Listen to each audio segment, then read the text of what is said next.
أعوذ بالله من الشيطان الرجيم. بسم الله الرحمن الرحيم. بسم الله الرحمن الرحيم. السلام عليكم ورحمة الله وبركاته. أهلا بكم معانا في فيديو جديد. النهاردة عايزين ننفذ ستارة الشيفون اللي احنا شايفينها دي.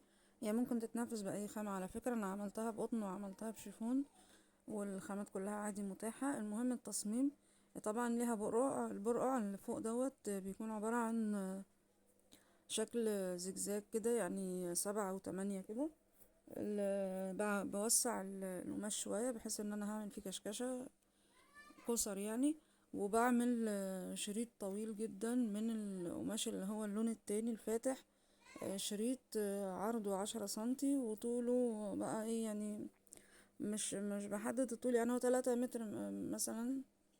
3 متر او متر ستارة، متر شيفون يتقسم على اجزاء بقى، كل جزء 12 سنتي مثلا عشان التانية. وبنستخدم منها على حسب ما هنعوزه، والباقي بقى ممكن نستخدمه في ستارة تانية. الستارة هو تصميمها زي ما احنا شايفين عبارة عن جزئين مستطيلين، والجزء اللي فوق اللي هو البرقع دوت بيتعمل برضو كل ده حواليه كرانيش من اللون الفاتح.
احنا قصينا الجزء البرقع من القماش البني، وممكن يتعمل زي ما شفنا الصورة الأولانية لون أحمر ويتحط له كورنيش أبيض. يعني اللون ده مش فارق خالص، المشكلة كلها في التصميم نفسه.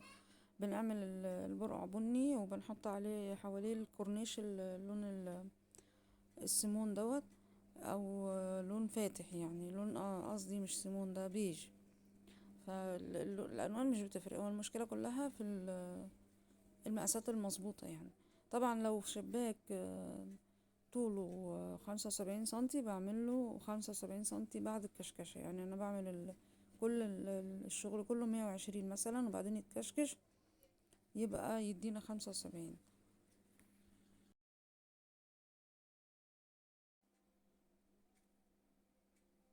وده بيبقى شكلها النهائي بعد ما ركبنا الكورنيش. طبعا بتعمل أي لون، من ممكن زي الحمرا الأولانية قلنا، وليها شريط ليها كورنيش أبيض، وبيتعمل لها طبعا فيونكتين من الجنب علشان يلموا الستارة.